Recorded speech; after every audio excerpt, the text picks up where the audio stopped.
Hello everyone and welcome. My name is Zach and welcome to my channel. So recently, every time I've gone on YouTube or anything like that, and Facebook, Instagram, whatever, all I can see is everything going about Wall Street bets, Reddit, everything that's going on with Robinhood right now.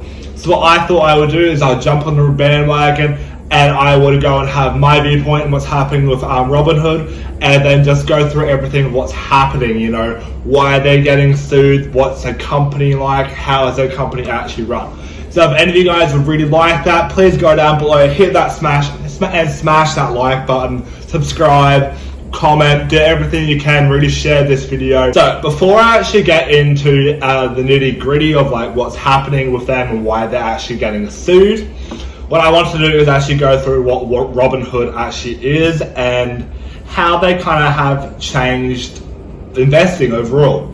So previously, before Robinhood, before all these brokerages like them, every single brokerage has a brokerage fee which should pay. Sometimes that's $20, sometimes that's $5. It depends on the brokerage.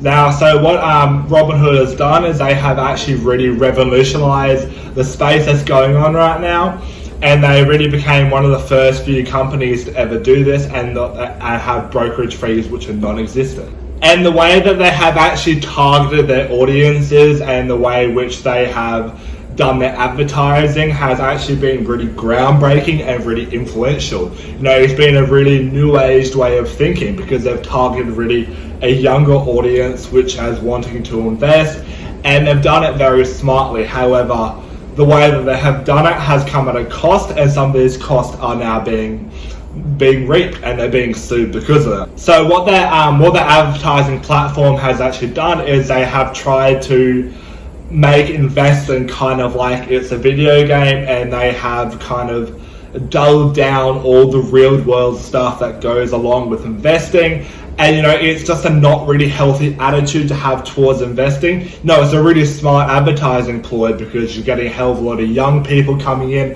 and investing. However, the way that they have done it is it makes it so that the real world consequences behind investing aren't as prominent, and not a lot of people do know about them. For some people who don't really know investing or already understand about it, something like options trading or leveraging money in order for more money, which is two things that Robinhood both offer, it's a very hard thing for a new person to understand. And if they don't understand all this, they can easily come down a loophole and then drop down into that hole, and then it could take years for them to drag themselves back out of it again. So overall, I think there are some kind of tweaks that do need to be made to the system, specifically something like options trading, which is a very risky way of investing, especially if you don't actually understand how options tradings work and whatnot like that. Like, for example, in Australia, I am with a brokerage called ComSec, and what they do is they do trading and they have a commission fee on top of it. And then what happens is you have to pay a certain subscription in order for you to have access towards options tradings and IPOs and stuff like that.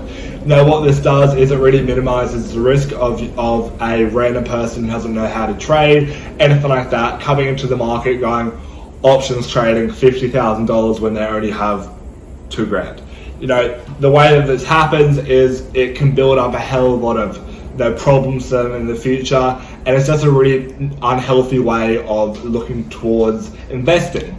Obviously, this is a really good marketing scheme for something like Robinhood, for them to say, hey, we offer this for free, but none of our competitors do. That's really great, but there are real world consequences to what they have done. So basically right now, there are two really big things that's happening in the world of investing when it comes to Robinhood. Both of them are where they are getting sued. So the first one comes from Wall Street bets, and then the second one comes from a person who committed suicide due to a glitch in their system. So first off, let's go through the Wall Street bets and actually we'll see what's happened. So if you want to look at exactly what's happened, I've made a video for that. I will link that down below. Go and have a watch of that. That's done quite well on my channel. Go and have a look at that and understand kind of what's happened with Wall Street bets. So I'm going to assume that everyone really knows what's happened. So at the end of all that, Robinhood actually said, no, I don't want to have anyone trading on this platform anymore, and you aren't going to buy GameStop stocks, stuff like that isn't going to happen anymore. What this means is that the price of the stock is going to drop because you aren't able to buy it anymore, and then so when you're not able to sell, it's going to force all the price of it to go down. And eventually all this is going to happen is this is going to help the people who have shorted the stock, because they're going to be able to borrow some and then reduce their shorting position, or they're going to make money as the price of GameStop goes down. And as people haven't been able to buy, what they've said is basically that we didn't know how much of a limit this stock had. This stock could have gone, it went up to $430 roughly. No, it could have easily gone up to 500, 600 plus. Currently, there are 30 different parties over 10 different states that are suing due to this set point. And what they're saying is that they are saying that they have potentially lost millions of dollars due to the fact that they were unable to sell or buy this stock.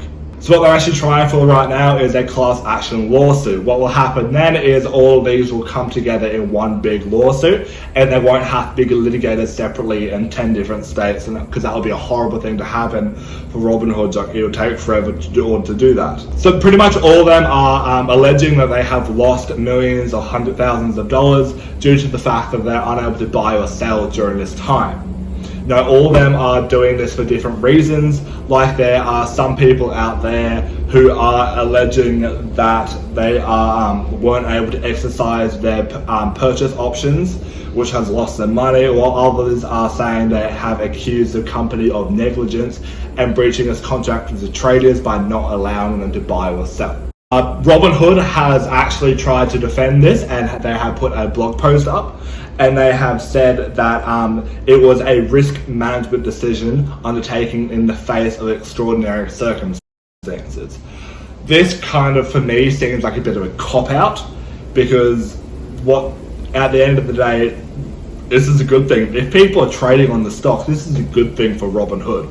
There is other stuff happening behind the scenes, for instance with Citadel, as I have explained in my video beforehand. You can have a link up down below, where the managing person of Citadel actually has a controlling interest in one of the parties which has shorted on GameStop, and they're losing a lot of money. There's a lot of conflicting views on this right now, and there could be a lot of reasons as to why Robinhood has actually decided to not allow this stock to be bought or sold, and this is just going to cause the price to keep on going down and keep on going down. So, as I mentioned before, the potential class action lawsuit that might happen is not the only lawsuit that they're actually going through right now. So what happened was, in America, there was a 20-year-old who was options trading and whatnot, and his Robinhood account had a glitch.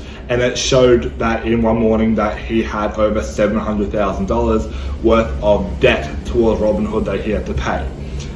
He was unable to pay it, and then because of this, he decided that the best way to go forward with this was to commit suicide. The family are now alleging that this is because of Robinhood, and they are trying to sue for damages on top of this.